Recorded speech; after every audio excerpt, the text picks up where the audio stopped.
오늘 저희에게 주신 하나님 말씀은 우리 마가복음 10장 46절에서 우리 52절까지 있는 말씀을 한 절씩 교독하도록 합니다. 말씀을 나누기 전에 찬양 예배를 드리니까 막 제가 마음속에 회복이 되는 것 같아요, 그렇죠?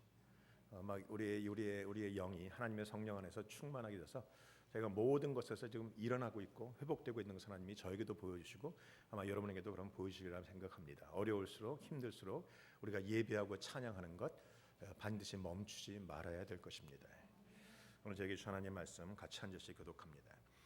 그들이 여리고에 이르렀더니 예수께서 제자들과 허다한 무리와 함께 여리고에서 나가실 때에 디메오의 아들인 맹인 거지 바디메오가 길가에 앉았다가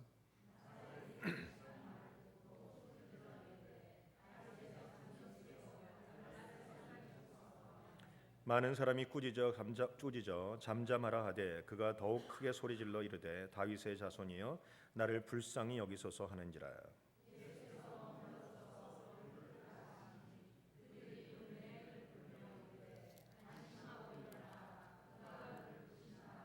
맹인이 겉옷을 내버리고 뛰어 일어나 예수께 나아오거늘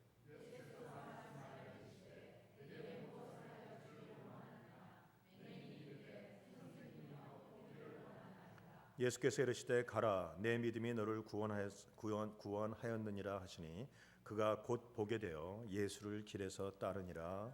아멘. 오늘 본문에 있는 말씀을 가지고 예수의 걸음을 멈추게 한 사람라는 제목으로 하나님 말씀 나누도록 합니다. 오늘 본문에 있는 말씀은 마태복음에도 있고 누가복음에도 있는 말씀이에요. 그러나 마태복음과 누가복음에는 나오지 않는 그의 이름이 오늘 마가복음에만 나오고 있습니다. 바디메오라는 사람입니다. 이 바디메오가 12명의 제자는 아니지만 바디메오가 주님을 끝까지 따랐던 제자 중에 한 사람인 것은 분명합니다.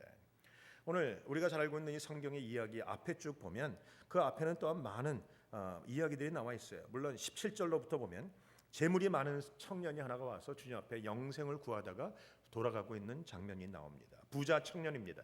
다른 성경에 보면 그는 부자다, 관원이다 이런 말들이 나오죠. 부자이기도 하고 관원이기도 하고 권세도 있고 능력도 있고 재물도 있고 모든 것이 충만한 그런 사람이었어요. 그런 사람은 세상적인 관심이 많을 만도 한데 이 사람은 특별히 또한 영적인 일에 관심이 많았어요.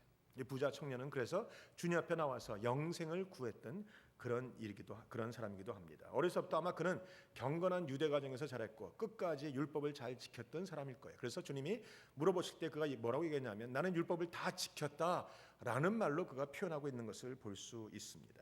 그런데 주님 앞에 나와서 주님을 만났습니다.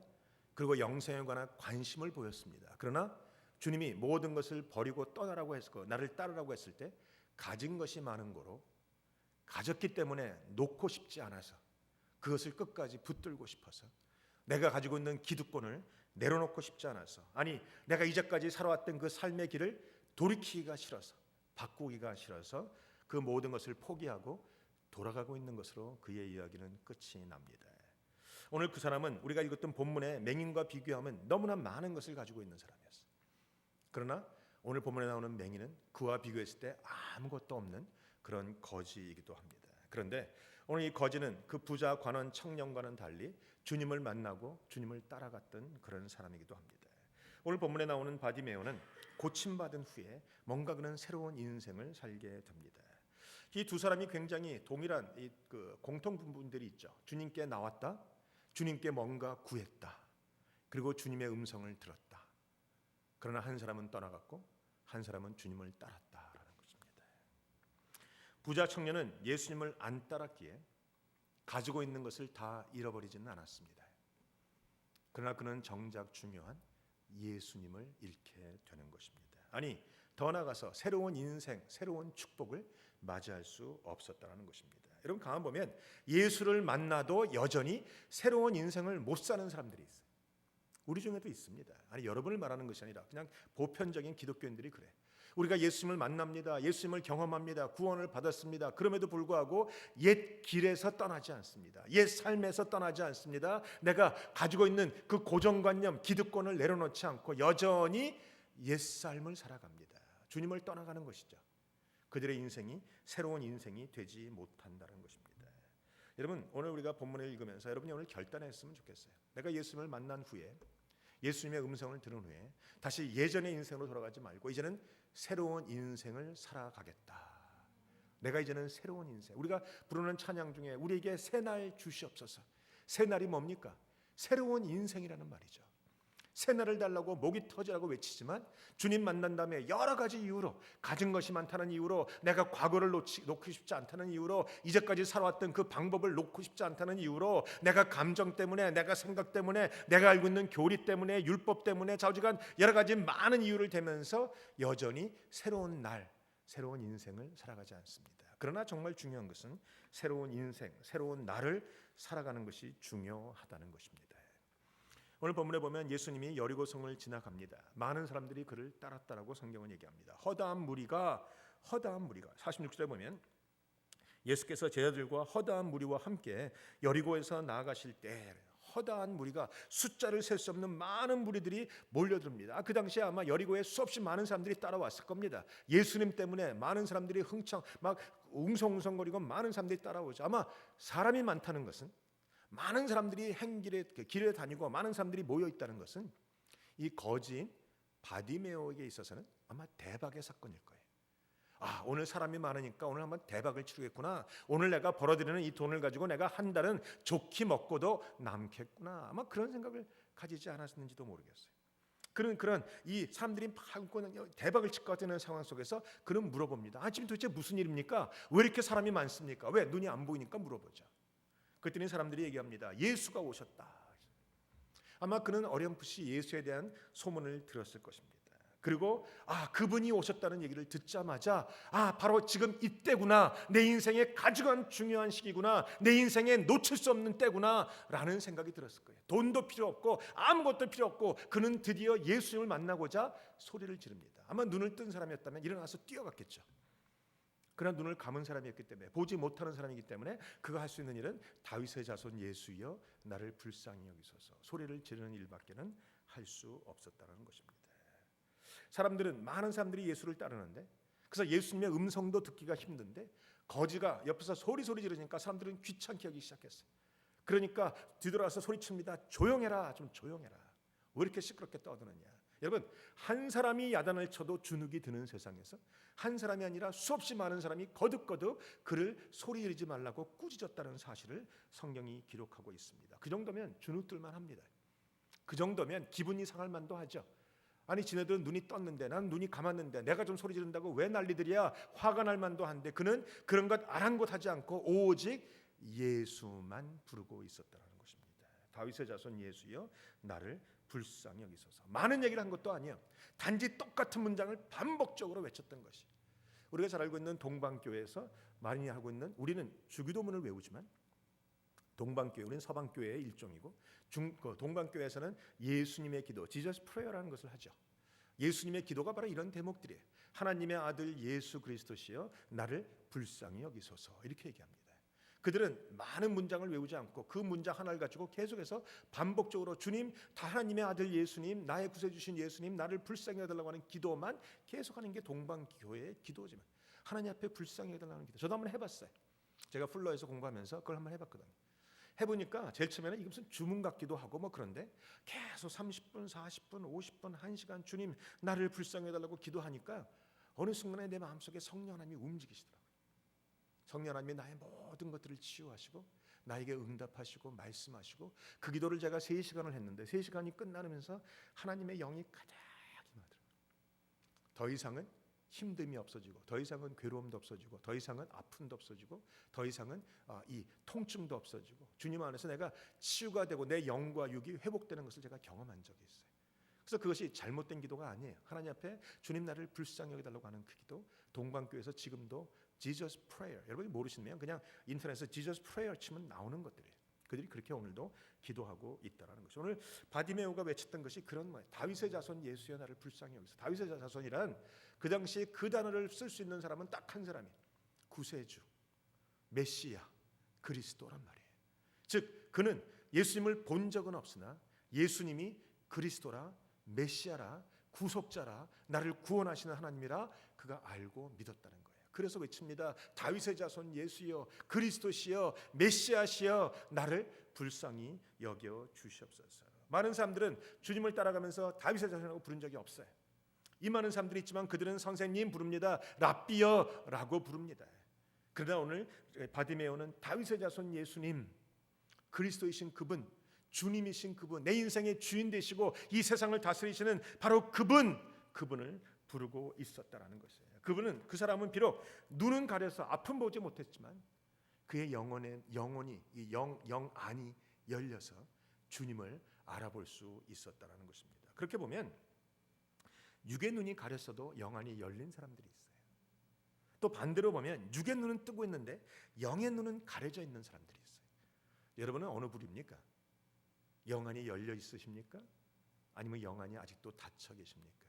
영 안이 열렸다 닫혔다 무엇으로 구분하는가? 주님을 나의 주인으로 삼는가로 구분될 수 있어요.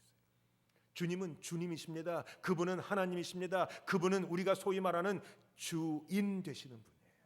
여러분이 그냥 말로만 주님이 아니라 내 인생의 전부, 내 인생의 모든 것의 주인 되시는 분이 바로 하나님, 바로 그분이 예수님이라 여러분이 고백할 때 여러분의 영 안은 열린 것이고, 그렇지 않다면 여러분의 영 안은 아직도 열리지 않은 것이에요. 아마 이제까지 바디메오는 돈 때문에 살아왔을 겁니다. 돈은 누구나에게 필요하죠. 그 돈을 얻기 위해서 거지 노릇하고 구걸하면서 그거 얻어갖고 하루하루 근근히 입에 풀칠하고 살아가는 사람이었을 것이라는 것입니다.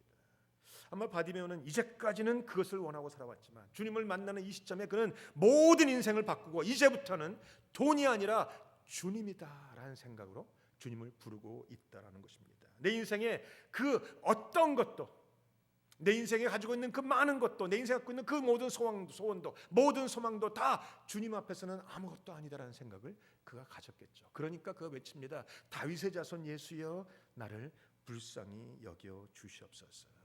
내 인생에 단 하나의 축복이 있다면 바로 주님을 만나는 것이라. 아마 그가 느꼈기 때문에 외쳤을 겁니다. 여러분은 어떠세요? 여러분도 내 인생의 가장 중요한 것은 바로 내 인생의 주인 되시는 그분, 나의 하나님 되시는 그분, 바로 예수님을 만나는 것이라 여러분이 그렇게 믿고 계십니까? 그렇다면 오늘 외쳐야 될 것이에요. 주여, 이것이 아니고 정말 간절한 마음으로 주여, 내가 주님을 만나야 주겠나이다. 내가 인생의 30년을 예수 믿고 살았지만 주님 만난 적이 없습니다. 내 인생에 정말 많은 소원이 있고 많은 기도 제목이 있습니다. 그러나 정말 주님 만나는 것보다 더 중요하지 않습니다. 라는 그 간절함, 그 절박함.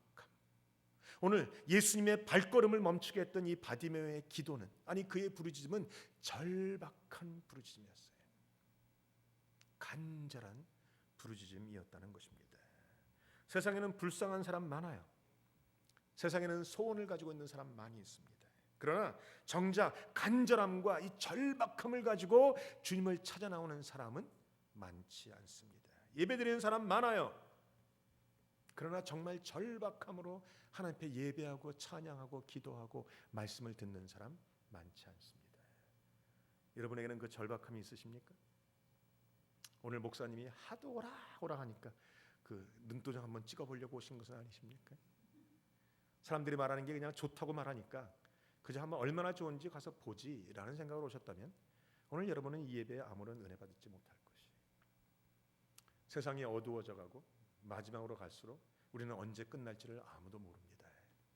우리에게 얼마나 많은 날이 남아있는지, 육신으로는 몇 년을 더 살지, 아니 우리 전적으로 영적으로는 하나님이 오실 때가 언제인지는 아무도 모르죠. 우리에게 주어져 있는 시간이, 예배드릴 수 있는 시간이 언제인지 모를 이때 우리가 정말 신령과 진정으로 간절함으로 절박함으로 하나님 앞에 매달리고 예배한다면 하나님의 발걸음이, 주님의 발걸음이 반드시 멈춰서서 나의 문제를 해결하여 주실 것입니다. 간절함으로 나가십시다. 오늘 바디메오의 간절함만이 예수님의 발걸음을 멈추게 하셨어요. 예수님은 많은 사람이 따랐습니다. 예수님 주위에 많은 사람이 있지만 주님은 개인적으로 누구를 만지거나 개인적으로 누구에게 소원을 들으신 적이 없어요. 최소한 이 특별히 여리고성에서만큼은 그렇다는 것이에요. 근데 이 많은 사람이 모이는 여리고성에서 오직 바디메오에게만 주님이 멈춰 서십니다. 그리고 그의 소원을 들어주셨다는 것입니다. 그 이유가 뭔가 거듭 말하는 것처럼 바디메오 안에 있는 간절함, 절박함, 아니 오직 예수가 아니면 아니라는 사실, 아니 지금이 아니면 내가 주님을 지금 만날 때인데 지금 주님 만나지 않으면 나에게 살 길이 없다라고 말하는 그 간절함. 많은 성도들이 하나 놓친 게 있다면 간절함인 것 같아요. 예전에 저희가 어렸을 때 70년대 말에 80년대 저는 성도님들의 간절함을 봤어요. 제가 그때는 청년이었죠. 80년에 제가 대학교 1학년이었으니까 그때 제가 간절한 사람들을 많이 봤어요. 아니 저 역시 간절했어요. 그 당시에 세계 복음화 대성에 우리 CC에서 했던 복음화 대성에 여의도 광장에 100만 명의 청년들이 모였죠. 대학생들이. 그래서 그때 예배하고 찬양하고 엎드려서 기도하고 밤새도록 우리가 비 맞으면서 여의도 광장 그 아스팔트 길에서 우리가 기도했던 사람이, 그때는 뭐가 그렇게 간절했는지 하나님 앞에 간절하게 부르짖었고 우리가 절박함으로 부르짖었고 새벽에 하나님을 위해서 살 사람, 선교를 위해서 헌신할 사람 우리가 일어났어요. 그때 일어났던 10만 명의 대학생 그 중에 바로 한 사람이 저예요. 하나님 앞에 간절한 때가 있었어요. 그런데 모든 게 살기 편해졌습니다. 이제는 모든 것이 평안합니다. 물질도 평안하고 모든 것이 안전하고 모든 것이 잘 됩니다. 형통합니다. 그러나 정작 가지고 있어야 되는 절박함은 잊어버렸어요. 여러분 오늘 절박한 마음으로 오셨습니까? 오늘 내가 교회를 위해서 오늘 기도해야지. 내가 기도하지 않으면 교회가 어찌 될까? 내가 기도하지 않으면 내 가정이 어찌 될까? 내가 기도하지 않으면 내 사업체가 어찌 될까? 내가 기도하지 않으면 내 자녀가 어찌 될까? 주님, 내가 오늘 주님 아니면 안 됩니다. 주님 만나야 됩니다. 주님 앞에 응답 받아야 됩니다. 주여 나를 불쌍히 여기시옵소서. 그런 간절함으로 오지 않으셨습니까? 그 간절함은요 멋들어진 찬양보다 중요합니다. 그 간절함은요 아주 잘 쪼개는 말씀보다 더 중요한 것이에요. 간절함이 있는 곳에 주님은 멈춰 서십니다. 오늘 여러분 안에 간절함이 있다면 하나님은 그의 기도를 들어주십니다. 허다한 무리가 아닙니다. 많은 사람이 아니었습니다. 성전을 메우고 있는 여러분의 숫자가 다가 중요한 것이 아니고 여러분 중에 간절하게 절박한 마음으로 주님 아니면 안 된다고 고백하는 그 사람의 기도를 하나님 응답하신다는 것이죠. 간절함을 어떻게 알 수 있는가?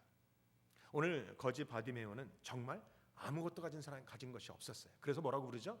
거지라고 부릅니다. 아무것도 없는 것이죠. 그가 가지고 있는 것이 있었다면 아마도 겉옷 하나 있었을 것이에요. 겉옷 하나 가지고 엎드려 있죠. 그에게 전 재산도 겉옷이고 가지고 있는 단 하나의 소유물도 겉옷이었을 거예요. 그런데 여러분 지금은 겉옷이 지금과 그때는 개념이 달라요. 여러분 겉옷이 많죠. 그래서 오늘 기분 따라 이것도 있고 저것도 있고 기분 나쁘면 남 주기도 하고 그래요. 없으면 또 하나 새 거로 사기도 하고. 겉옷이 우리에게는 그냥 가지고 있는 물건 중에 하나예요. 꼭 필요한 것도 아니에요. 없으면 말지라는 것이죠. 흔히 많은 성도님들이 오늘 하나님 앞에 와서 한번 예배 한번 드리고 은혜 한번 받아볼까? 못 받으면 말고. 하나님 앞에 나와서 한번 기도 한번 해볼까? 기도 응답 받으면 좋고 못 받으면 말고. 우리 그런 마음으로 갖고 있는 것처럼 겉옷이 사실 우리는 그런 시대를 살고 있죠. 근데 그 당시에 유대인들에게는 재산 중에 가장 중요한 재산이 겉옷이었어요. 그래서 우리가 남에게 돈을 꾸고 빚을 졌는데 그래서 그 저당으로 겉옷을 잡히는데 겉옷을 잡혔다가도 밤이 되면 갖다 줘야 되는 거예요. 겉옷은 그냥 옷이 아니라 그들이 갖고 있는 모든 것, 요새 말로 말하면 우리의 집과 같은 거예요. 그래서 그 집 가장 중요한 것 빼앗길 수 없고 가장 중요한 것 저당 잡힐 수 없고 가장 중요한 것은 항상 나에게 잠자리를 제공하고 나의 안전함을 주고 나에게 그 추위를 피하게 하고 이런 모든 것이 바로 겉옷으로부터 오고 있다라는 것이죠. 이 거지 바디메오에게는 바로 그것이 단 하나의 재산이었을 거예요. 아니 다른 건 다 놓아도 이것만큼은 놓을 수 없는 그런 것이었을 거예요. 여러분에게 어떤 것이 있습니까? 바디메오가 가지고 있는 겉옷같이 이것만큼은 놓을 수 없는 단 하나의 가장 중요한 것이라 여기는 그것이 무엇입니까? 내 안에 있는 절박함을 표현하는 기준이 내가 가지고 있는 그 가장 중요한 것을 놓을 수 없다면 여전히 절박한 사람이 아닌 거예요. 내 안에 있는 절박함으로 내가 가장 그동안 평상시에 중요하게 여겼다고 하는 그 어떤 것이라도 다 놓고 주님 만나는 것에 내가 나의 모든 것을 올인할 수 있다면 그것이 그 사람 안에 바로 우리가 말하는 절박함이 간절함이 있다라는 것입니다. 보세요. 사람들이 막 버글버글합니다. 거기에 맹인 바디메오, 거지 바디메오가 겉옷을 가지고 찌르고 있다가 입고 있다가 그래서 이제 주님을 부르니까 주님이 멈춰서서 오라고 하십니다. 그러니까 사람들이 얘기합니다. 맹인아, 거지야, 바디메오야, 주님이 부르신다. 그랬더니 오늘 본문에 보니까 50절에 맹인이 겉옷을 내버리고 뛰어 일어나 예수께 나아오거늘. 아마 앉아있다가 겉옷을 탁 벗어버리고 벌떡 일어났을 겁니다. 어디 있습니까 주님이? 사람들이 끌고 갔겠죠. 저는 이렇게 생각해봐요. 어젠가 TV를 보는데 어떤 그 서던 쪽에서 있었던 일이에요. 경찰이 이제 그 총을 가지고 어떤 갱과 싸우는 장면입니다. 갱이 도망가고 경찰이 총을 갖고 쫓아갑니다. 막 쫓아가서 총을 빵빵 서로 쏘서 경찰이 맞았어요. 맞아서 라디오로 부릅니다. 내가 총이 맞았으니까 빨리 앰뷸런스 불러달라고. 지금 절대절명의 위기의 순간입니다. 그런데 그 카메라가 비추는데 뛰어서 총을 쏘기 바로 직전에 그분이 약간 좀 저보다 더 통통하게 살이 우르신 분이, 아마 이 바지가 너무 꽉 맞는 쫄바지를 입었는지 어쨌는지 이 바지에 있던 이 핸드폰이 뚝 떨어지죠. 그리고 골목 그 건물 코너로 들어가서 총싸움이 빵빵빵빵 나고, 그리고 이제 금방 총 맞았다는 소리가 막 간절하게 들리고 앰뷸런스를 부르는데, 거기에 있던 한 소녀예요. 한 10대 소녀인 것 같은데 가서 그 경찰 총 맞은 걸 보더니 갑자기 거기 떨어져 있는 핸드폰을 쓱 주워 가지고, 돌려주는 것도 아니고 주워 가지고 주머니에 넣고 사라졌어요. 내 주머니에서 나갔기 때문에 아마 그 경찰은 잊어버렸어요. 핸드폰을 잊어버리면서 뉴스에 뭐라고 썼냐면, 가져간 사람은 제발 그 경찰에게 핸드폰을 돌려주라, 이렇게 말했어요. 우리의 생명을 위해서 싸우는 경찰관이 흘린 그 핸드폰을 10대 소녀가 그거 보면서 총 맞아 있는 경찰은 상관도 않고 그 핸드폰 하나 주워 가는 거예요. 얼마나 안타까운 세상인지 모르겠어요. 아마 그런 일들이 그날도 있었을지 모르겠어요. 거지 바디메오가 겉옷을 버려둡니다. 벗어 내던집니다. 그 사람들이 어떻게 생각했을까요? 야, 저거 하나 얻으면, 저거 주스면 저거 내 것 되는 거 아닌가? 혹시 여러분 중에서는 거지가 입었던 옷이 뭐 그리 중요한 것이야? 냄새날 텐데. 아니요, 그 당시에는 냄새나는 옷도 중요했어요. 어떻게 합니까? 예수님이 십자가에 달리실 때 예수님의 겉옷을 군인들이 누가 가질까 제비 뽑잖아요. 여러분, 죽어가는 사형수의 옷이에요. 뭐 얼마나 깨끗하겠어요. 예수님은 머리 둘 자리도 없다, 내가 잠잘 곳도 없다라고 말할 정도로 가난한 사람이었잖아요. 그러면 그분이 뭐 여러 곳에 옷을 입었던 것도 아닐 거고, 그냥 한 벌 옷을 갖고는 단벌 신사였을 거고, 그저 빨지 않고 그냥 오랫동안 입어서 냄새나고 그냥 때국물 쩔쩔 흐르고 그런 것이었을 텐데, 그럼에도 불구하고 죽어가는 사형수의 옷임에도 불구하고 그들이 제비 뽑아서 누가 가질 것인가를 말하고 있는 것을 보니까, 그 당시에 겉옷은 그것이 거지의 옷이든 사형수의 옷이든 겉옷은 귀한 재산이었다는 것이에요. 그런데 바디메오가 벗어던지자 벗어던지고 뛰었죠. 내가 벗어던지는 순간 더 이상은 내 것이 안 될 수도 있어요. 누가 가지고 가면 그만이죠. 성경에 보니까 그에게 겉옷을 누군가 주워가지고 갖다 주었다란 말도 없어요. 아마 십중칼군은 그 순간에 갖고 있는 모든 재산을 잃어버리는 것처럼 그는 그 겉옷을 잊어버렸을 거예요. 잃어버렸을 거예요. 우리는 다시 한번 앞으로 돌아가 보십시다. 부자 관원은 가진 것이 너무 많아서 어느 거 하나 놓을 수가 없어서 주님을 따르지 않았습니다. 오늘 거지 바디메오는 가지고 있는 단 하나 겉옷도 버리고 주님을 따랐다는 것입니다. 여러분은 어떠세요? 주님이 나에게 오라라고 부르실 때 우리는 누구나 그걸 원하잖아요. 주님이 나를 불러주세요. 내 이름을 불러주세요. 나에게 응답하세요. 근데 정작 주님이 응답하실 때 여러분은 가지고 있는 건 다 버리고 주님, 내가 주님만을 위해 살겠습니다 라고 따라갈 수 있으십니까? 아니면 여전히 가지고 있는 것이 많아서 주님 잠깐만 내가 가지고 있는 거 정리 좀 하고요, 가지고 있는 거 딸 아들 이름으로 좀 돌려놓고요, 내가 있는 거 좀 다 좀 정리하고 홀가분한 마음으로 그러십니까? 도대체 여러분은 그 정도의 절박함과 간절함이 있으십니까? 우리가 오늘도 내가 하나님을 만나는 것 같지만 응답 못 받는 이유가 있다면, 내가 주님을 만난 것 같은데 내 인생에 새로운 인생이 열리지 않고 새로운 길이 열리지 않는 이유가 있다면, 내가 아직도 가진 것을 붙잡고 하나님의 주님이 부르시는 그 길에 따라 나서지 않기 때문이 아닌가 생각을 합니다. 부자 청년은 가진 것이 많아서 머리를 굴렸을 거예요. 때로는요, 가진 것이 너무 많은 게 문제예요. 그렇죠? 저도 그런 생각을 해봐요. 좀 이사를 가볼까라고 생각을 최근에 좀 해봤어요. 최근에 이사를 가려고 했더니 이 많은 물건은 어디다 치우지? 이런 생각이 드는 거예요. 가진 것이 많다는 얘기죠. 왜 모른 척 하세요? 여러분은 가진 것이 없으세요? 내가 신방 가보니까 되게 많던데. 우리는 가진 것이 너무 많아요. 가진 것이 많다는 게 주님을 따라가는데 불편해요. 가진 것이 많다는 게 걸림돌이 돼요. 가진 것이 많다는 게 주님이 부르심을 거절할 수밖에 없는 이유가 된다는 것이죠. 우리는 따지는 것도 너무 많아요. 우리는요, 머리도 너무 많이 써요. 우리는요, 피할 길도 너무 많이 가지고 있어요. 요거 안 되면 저거, 저거 안 되면 요거. 요때가 안 되면 저때, 저때가 안 되면 안 돼. 이 피할 길도 다 가지고 요게 안 되면 내가 요로 가지 라는 생각을 가지고 계산을 끝내고 주님을 만나요. 그래서 새로운 인생이 안 열리는 거예요. 주님 앞에 나오는 것은 오직 한 길, 이 길이 아니면 죽습니다 라는 마음을 가진 자만이 만날 수 있는 거예요. 우리 사랑하는 성도 여러분, 오늘 여러분 절박함이 있기를 축원합니다. 오늘 여러분 안에 간절함이 있기를 축원합니다. 한번 예를 들어볼까요? 여러분, 세상에는 멋진 남자와 멋진 여자가 많죠. 못 보셨어요? 이렇게 앞에 보이는데도 안 보이세요? 살이 좀 빠지고 나니까 더 이뻐졌다고 사람들이 그러던데. 세상에는 멋진 남자와 멋진 여자가 많아요. 그런데 왜 하필 옆에 앉은 그 사람과 결혼하셨어요? 무엇 때문이에요? 그분이 돈이 많아서요? 그분이 잘생기셨어요? 그분이 정말 멋지세요? 그것 때문에 결혼하셨어요? 아니잖아요.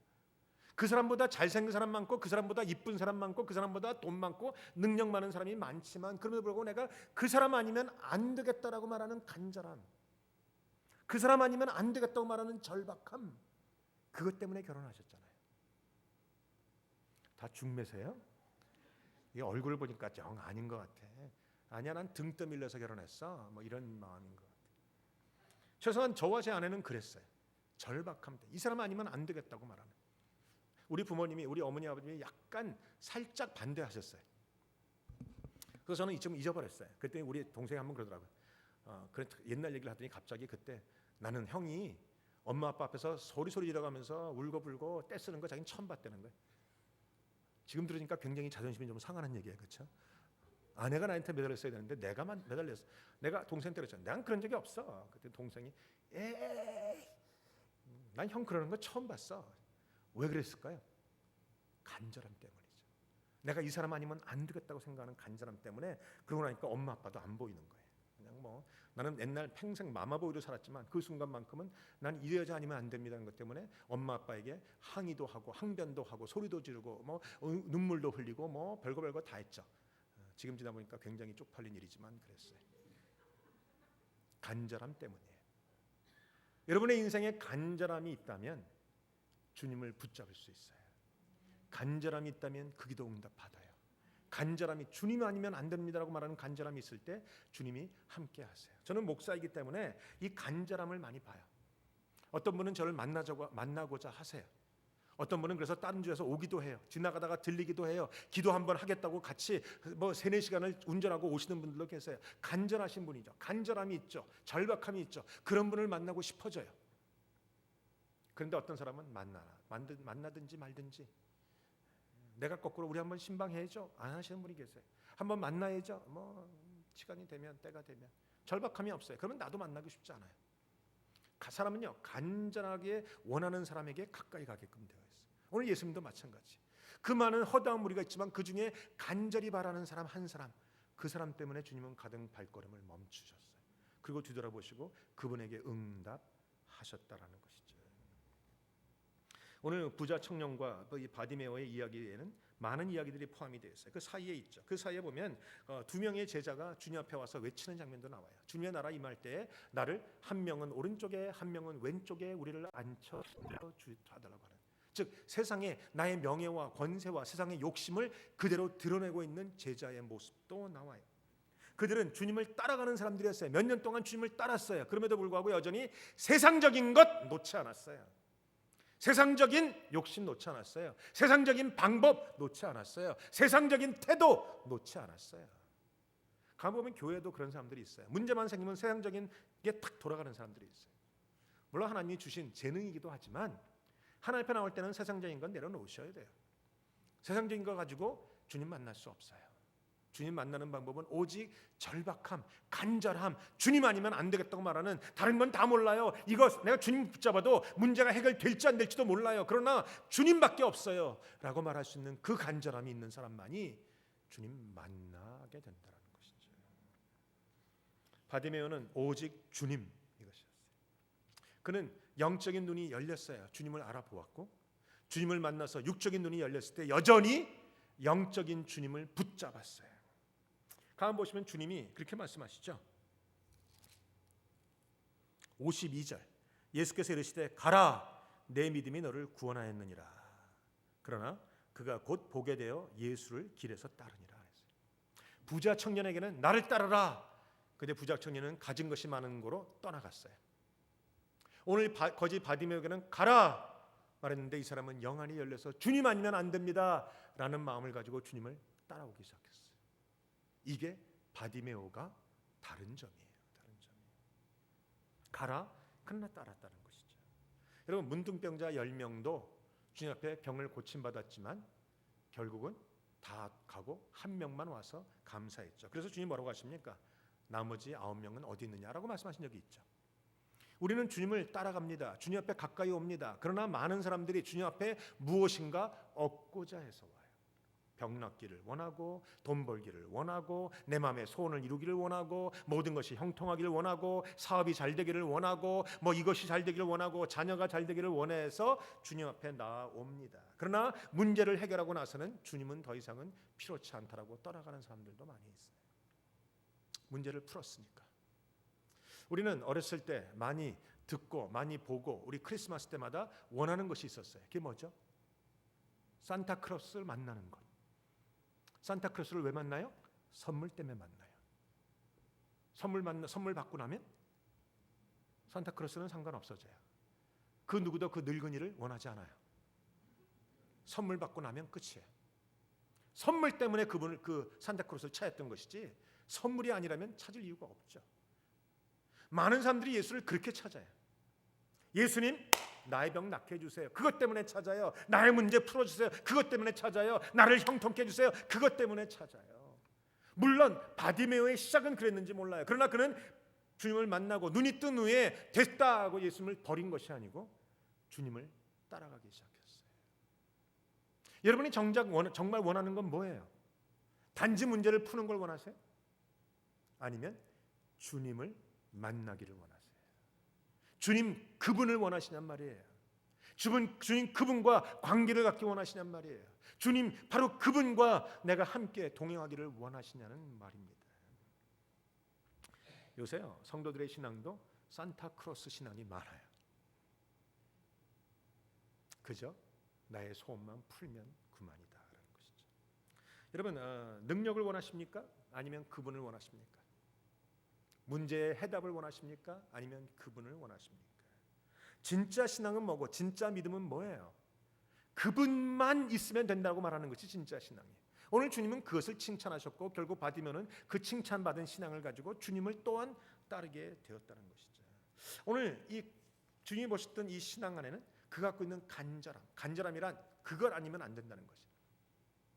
주님 아니면 안 된다. 내가 한 여자가 아니면 안 된다라는 간절함이 있었듯이 그 바디메오 안에도 주님 그분 아니면 안 된다라는 간절함을 보시고 그것이 주님이 칭찬했던 믿음이에요. 저는요 성도들의 믿음을 좀 다시 계산했으면 좋겠어요. 저는 요새 믿음에 대해서 굉장히 많이 생각해요. 믿음이 도대체 뭔가? 우리가 흔히 말하는 믿음 좋았던 사람, 믿음이 있다고 말하는 사람, 기도 많이 한다고 했던 사람, 말씀대로 산다고 했던 사람, 헌신한다고 했던 사람, 결국 문제가 땅 터지니까 다 헛것이에요. 정말 중요한 믿음, 정말 하나님이 기뻐하는 믿음은 도대체 뭔가? 제가 그래서 고민하고 있다니까요. 내 안에부터 시작했어. 내 속에서부터 시작했어. 우리가 말하는 저 거룩함이란 구별이잖아요. 우리가 하나님의 거룩함을 나타내는 교회라는 표를 세우니까 이제는 막 문제가 막 터져나가요. 가리고 있던 것, 덮어놓고 있던 것, 위선적인 것, 사람들에게 보이고 있던 것 다 깨져나갔어요. 우리 안에서 새롭게 밑바닥부터 들어 올라오는 것이 있어요. 저는 좋다고 봐요. 밑에 있는 것들이 드러나야 고침을 받아요. 밑에 있는 것들이 드러나야 새로워져요. 온전해진다는 거죠. 그동안은 믿음 아닌데 믿음이라고 생각했어요.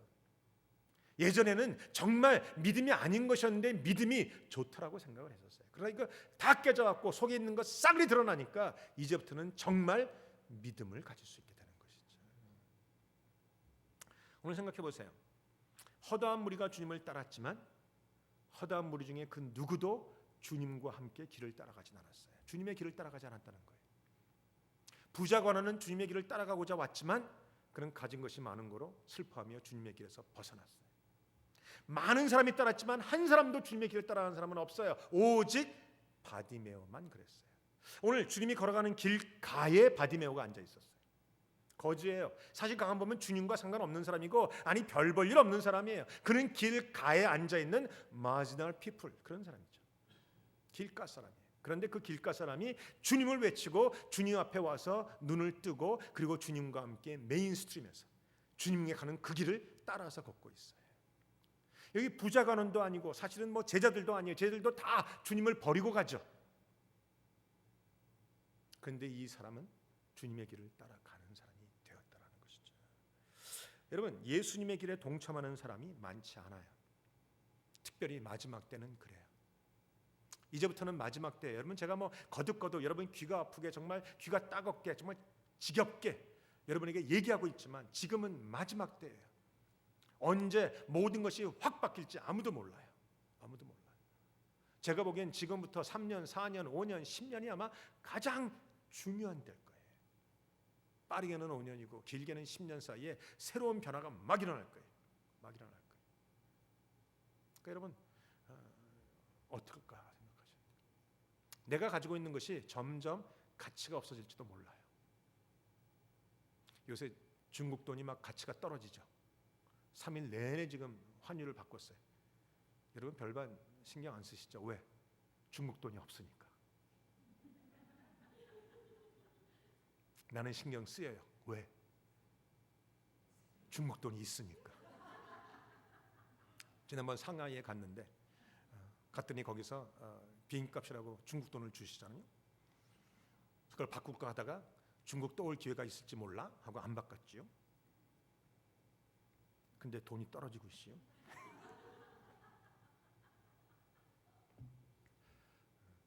세상의 모든 것이 가치가 없어질 거예요. 중국돈만 그럴까요? 지금 환율 때문에 난리가 나는데 또 얘기하는 것이지만 환율을 안정시키기 위해서는 돈이 하나가 되야죠. 돈이 하나가 되기 위해서는 정치가 하나가 되야죠.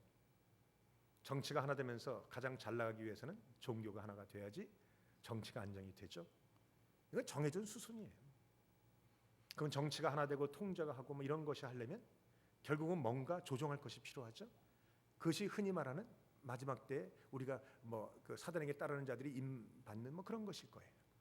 그냥 우리가 뭐 휴거를 믿든지 안 믿든지 계시록을 믿든지 안 믿든지 그거 없어도 그거 아니고도 지금 돌아가는 상황을 쫙 보면 이게 성경에서 말하는 그런 상황과 굉장히 흡사하게 돌아가고 있구나라는 생각이 들어요. 여러분 오해하지 마세요. 내일은 아니에요. 다음 주도 아닐 거예요. 5년, 10년, 20년, 30년 언제 될지 모르지만 그러나 그런 순으로 가고 있어요. 아니 우리가 생각했던 것보다 훨씬 빨라질 것만큼은 분명해요. 스마트폰이 나온 지 10년 만에 세상은 바뀌었어요. 동성애가 허락된 지 불과 3개월 만에 미국은 바뀌었어요. 미국은 바뀌었어요.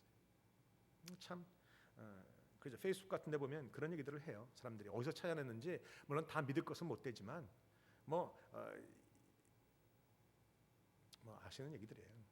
뭐 벌써 몇십 년 전에 이런 일이 있을 것을 막 쓴 책들이 있고 세계 통화가 하나 되는 책, 그리고 마지막 정부에서는 피닉스가 나타나는 뭐 이런 것, 피닉스를 그 마지막 정부의 가장 중요한 상징으로 삼는 이런 것. 또 누가 찾아보니까 지난번에 있었던 영국 런던 올림픽에서 마지막 그 개막식의 마지막에 떠오른 게 그게 피닉스였어요. 불사조세. 또 그런 것만 묘하게 찾아내는 사람들이 있어. 물론 그 우리가 다 믿을 건 아니지만 눈여겨 볼 필요는 있어요. 우리가 너무 관심이 없으면 이게 어떻게 돌아가는지 나만 몰라. 저는 그래서 뉴스는 꼭 봐요. 세계 뉴스를 꼭 보고 돌아가면서 전 세계에 돌아가는 상황은 꼭 봐요. 왜? 목사인 나라도 깨어 있어야 되니까. 그들이 말하는 게 다는 아니지만 그러나 눈여겨보면서 하나님 앞에 기도하기 시작하죠. 주님, 이런 상황 하나님 무엇을 내가 해야 됩니까? 이게 영안이 열린 자들이 하는 것이에요. 왜? 주님이 오시는 것을 간절히 사모하는 우리들이니까. 그러나 주님이 오시기 전에 반드시 뭔가 사건들이 있게 될 것이니까 그렇다는 것이죠. 생각해 보세요. 10장에 나오는 예수님의 제자들은 주님을 따라가긴 따라갔지만 주님의 길을 걷지는 않았어요. 세상적인 관심과 세상적인 관점을 가지고만 따라가는 사람들이었어요. 아니 심지어는요, 그들은 끝까지 겉옷을 붙들고 있었고, 심지어는 예수님의 겟세마네 동산에서 겉옷을 벗어던지고 도망간 제자들도 있어요. 그런데 오늘 이 바디메오는 겉옷을 버리고 주님만을 붙잡은 자로 남게 된다는 것이죠. 오늘 이 말씀을 보면서 여러분의 인생에 한번 적용을 해보세요. 나는 지금 주님이 걷고 계시는 그 길 위에 서 있는가? 아니면 나는 지금 주님이 걷고 있는 그 길과는 전혀 상관없는 길 밖에 서 있는 것은 아닌가? 교회는 다닙니다. 예배도 드립니다. 찬양도 합니다. 그러나 여전히 길 밖에 서 있을 수 있어요. 그렇다면 빨리 회개하셔야 돼요. 빨리 하나님 앞에 돌아오셔야 돼요. 길 안으로 들어와서 주님과 함께 걷기 시작해야 된다는 것이죠. 겉옷을 벗고 주님을 따를 것인가, 아니면 겉옷을 움켜잡고 이것만큼은 놓을 수 없다고 주님의 길에서 떠나갈 것인가. 이럴 때는요, 가진 것이 적은 게 복이에요. 그래야 놓기가 쉽죠. 육신의 눈은 닫혀 있지만 영의 눈 뜬 사람이 있는가 하면, 육신의 눈은 떠 있지만 영의 눈이 닫혀 있는 사람도 있어요. 오늘 주님은 영의 눈이 뜬 사람을 향해서 말씀하시고, 영의 눈이 뜬 사람을 향해서 응답하시고, 영의 눈이 뜬 사람과 함께 동행하고 계신다는 것이죠. 여러분 어떠세요? 여러분의 소원이 이루어지고 여러분의 기도가 응답될 때 주님과 함께 여전히 그 길을 걸으시렵니까? 아니면 단지 내 마음속의 소원이 만족됐고 문제가 풀렸기 때문에 see you later, 주님은 그러면서 다시 길 밖으로 나가서 제멋대로의 삶을 사는 것은 아니십니까? 여러분, 약복강가의 야곱, 마지막 주님을 붙잡고 씨름하다가 환도뼈가 부러져서 결국은 평생 절뚝발이가 됐던 그 사람이 왜 하나님을 놓지 않았을까요? 야곱에게는 절박함이 있었어요. 하나님을 놓으면 죽는다라는 절박함에, 주님이 아니면 안 된다라는 절박함에, 그러니까 내가 환도뼈가 부러지고 심지어는 죽음의 순간이 와도 내가 주님 놓을 수 없었다고 주님을 붙잡았던 절박함, 간절함이 있었다는 거예요. 그래서 주님이 그에게 응답하십니다. 비록 육신으로는 불구가 됐지만 여전히 주님과 함께 걷고 있는 야곱이에요. 믿음의 가장 밑바닥에는 간절함이 있어요. 우리가 흔히 유행처럼 읽었던 말씀, 야베스의 기도. 야베스의 기도가 그냥 편한 기도입니까? 주께서 내게 응답하시고 나를 환난에서 벗어나게 하시고 주의 손으로 나를 붙들어 주시고, 이런 기도잖아요. 그 짧은 야베스의 기도가 우르륵 외우면 9초면 끝나요. 근데 야베스는 그 기도를 9초 만에 못했을 거예요. 그는 하면서 울고 하면서 간절히 외치고 하면서 주님 앞에 끓어오르는 절박함 때문에 통곡할 수밖에 없고, 우리 딸은 그런 거 알고 계시죠? 절박하고 막 간절하면요, 기도 한 문장을 하는데 1시간이 걸려요. 울고 또 한마디 하면서 울고 한 단어 하면서 울고, 그게 절박함과 간절함이 있을 때 그래요. 야베스는 그렇게 기도했어요. 그래서 응답 받은 것이죠. 믿음의 가장 밑바닥에는 간절함, 절박함, 절실함, 그런 것이 있어요. 그런 것. 여러분, 신앙의 본질은 그런 것이에요. 필요하고 소원이 있고 이런 사람 많아요. 아니, 우리 가운데 힘든 인생을 살아가는 사람들도 많아요. 그러나 그 중에 주님을 만날 수 있는 사람이 있다면 그 사람은 바로 간절함이 있는 사람이에요. 그런 사람이 주님을 만나고 그런 사람만이 필요를 채워진 후에 주님과 함께 동행하는 자가 되게 된다는 것이죠. 사랑하는 성도 여러분, 간절함이 없이는 새로운 인생을 살아갈 수 없어요. 간절함이 없이는 주님을 만날 수도 없어요. 간절함이 없이는 기도 응답을 받을 수도 없습니다. 오늘 저와 함께 주님을 간절하게 찾고 간절하게 예배하고 찬양하고 기도하는 그런 분이 되시지 않으시렵니까? 주님이 찾는 사람은 간절함을 가지고 있는 사람이에요. 오늘 저희는 예배가 끝난 후에 물론 찬양을 하겠지만, 찬양하고 기도한 후에는, 그 다음에 예배가 마지막 찬양이 끝나면은 우리가 그냥 음악을 틀어놓고 그냥 기도하실 분들은 그냥 계속 1시간 이상 기도하시고 싶으신 분들은 기도하시면 돼요. 문은 제가 닫아놓고 움직일 테니까 닫고 가시면 되는 거예요. 여러분이 오늘 금요일날 올 때마다 뭔가 간절함을 가지고 오세요. 와서 내가 오늘은 문제 해결을 볼 것이다. 오늘 하나님 앞에 그런 마음으로 오실 때 여러분의 금요 이 찬양 예배는 매주 매 순간순간 기적을 경험하는 예배가 될 것입니다. 기도하시겠습니다. 아버지 하나님 감사합니다. 오늘도 거지와 같은 우리들, 바디메오와 같은 우리들이었습니다. 그러나 주님, 우리가 영안이 열려서 주님을 바라보았고 주님께 기도했고 주님께 부르짖습니다. 다윗의 자손 예수여, 나를 불쌍히 여겨 주시옵소서. 오늘도 내 안에 간절한 외침이 있게 하소서. 주님을 만나는 그때 이 외침으로 주님의 응답을 받게 하시고 주님의 발걸음을 멈추게 하시고 또한 기도 응답을 받은 후에는, 필요를 채운 후에는 주님과 함께 동행하는 자가 될 수 있도록 인도하여 주시옵소서. 주님, 내 안에 간절함이 없습니다. 이 문제 가지고 하나님 앞에 통곡도 하게 하시옵소서. 왜 내 안에 간절함이 없는지, 왜 내 안에 절박함이 없는지, 우리가 이것 때문에 도리어 아파하고 도리어 회개하고 도리어 마음을 찢을 수 있는 사람이 되게 하시옵소서. 그래서 오늘 간절함으로 주님을 부르는 그런 복된 성도가 되게 하여 주시옵소서. 그렇게 하실 주님을 찬양합니다. 예수님의 이름으로 기도합니다.